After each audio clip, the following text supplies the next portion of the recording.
Hi hello నమస్తే welcome to my channel. By channel కొత్తగా చూస్తున్నట్టయితే ముందుగా సబ్స్క్రైబ్ చేసుకోకపోయినా పర్వాలేదు, కానీ కింద కామెంట్లో మాత్రం జై ఎన్టీఆర్ అని చెప్పేసి మాత్రం టైప్ చేయండి బై. నాకైతే నిజంగా ఈ వీడియో చేసే చాలా ఆనందంగా ఉంది.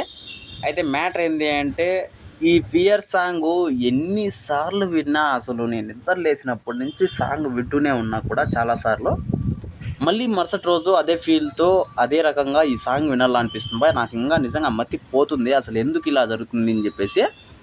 చాలా సాంగ్స్ అయితే ఇలానే జరుగుతాయి, కానీ ఇలాంటి మాస్ సాంగ్స్ అయితే ఇలా జరగడం మాత్రం నాకు తెలిసి హిస్టరీలో ఇదే ఫస్ట్ టైము. అంటే యాక్చువల్గా మనము లవ్ సాంగ్స్ అట్రాక్ట్ అయినట్టు మాస్ సాంగ్స్కి అంటే నార్మల్గా వింటాము, లేదంటే బేస్ పెట్టుకొని ఒక చోట రెండు చోట్ల వింటాము, లేదా 2-3 సార్లు వింటాము, లేదా 3-4 సార్లు వింటాము. నాకు తెలిసి ఇప్పటికీ ఒక 1000-2000 సార్లు వింటా భయ్య నేనైతే ఈ సాంగ్ని. అయినా మరుసటి రోజు వింటే మాత్రం అదే ఫీల్తో అనిపిస్తుంది భయ్య. ఎందుకో మాత్రం నాకు అర్థం కావట్లేదు. ఒక్కటి అక్కడ ఎన్టీఆర్ అన్న ఉన్నాడన్నా, లేకపోతే అక్కడ అనిరుద్ధ్ గారి మ్యూజికా, లేకపోతే ఇవి రెండు కాంబినేషనునా అని చెప్పేసి నాకైతే మతి పోతుంది భయ్. ఈ సాంగ్ నిజంగా చెప్పాలంటే అసలు మైండ్లో నుంచి డిలేట్ అవ్వడం లేదు భయ్. ఈ సాంగు నిజంగా నాకు పాట పాడడం రాదు, కానీ ఇప్పుడు మీ ముందర పాడేసేవాడిని నేనైతే. నిజంగా నా వాయిస్ అంత బాగోదు పాట పాడితే, కాబట్టి గమ్మున ఉండిపోయాను.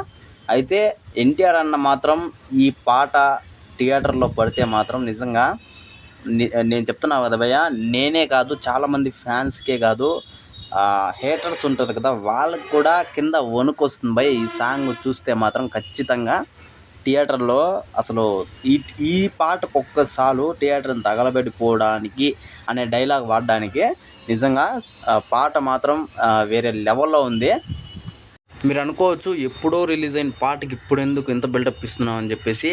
అసలు ఎప్పుడో రిలీజ్ అయినట్టు నాకైతే అనిపించట్లేదు భయ్య. నాకు నిజంగా నిన్న రిలీజ్ అయింది, లేదంటే తెల్లారి రిలీజ్ అయింది, లేదంటే ఇప్పుడు రిలీజ్ అయింది అనే థాట్లోనే నాకు అనిపిస్తుంది. కానీ ఆ పాట విన్నప్పుడన్నా అసలు మళ్ళీ వినాలనిపిస్తుంది. కానీ ఇది ఎప్పుడో రిలీజ్ అయింది కదా, ఈ పాట ఎందుకు ఇన్నిసార్లు వినాలా అనిపిస్తుంది అనేసి కూడా చాలా డౌట్లు అయితే చాలామందికి అయితే కూడా వచ్చింటాయి. ఈ పాటికి కూడా నాకే కాదు, అందుకే ఈ వీడియో చేస్తున్నా భయ్య.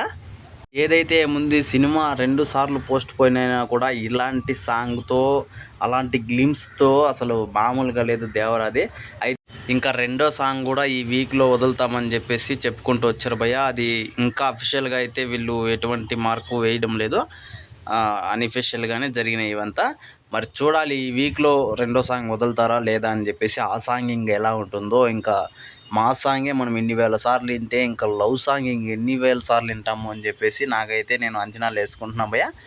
మీకు కూడా ఈ సాంగ్ విని ఇలానే అనిపించింటే మాత్రం కింద కామెంట్లో మాత్రం తెలియజేయండి భయ్య, మర్చిపోకుండా తప్పకుండా దయచేసి.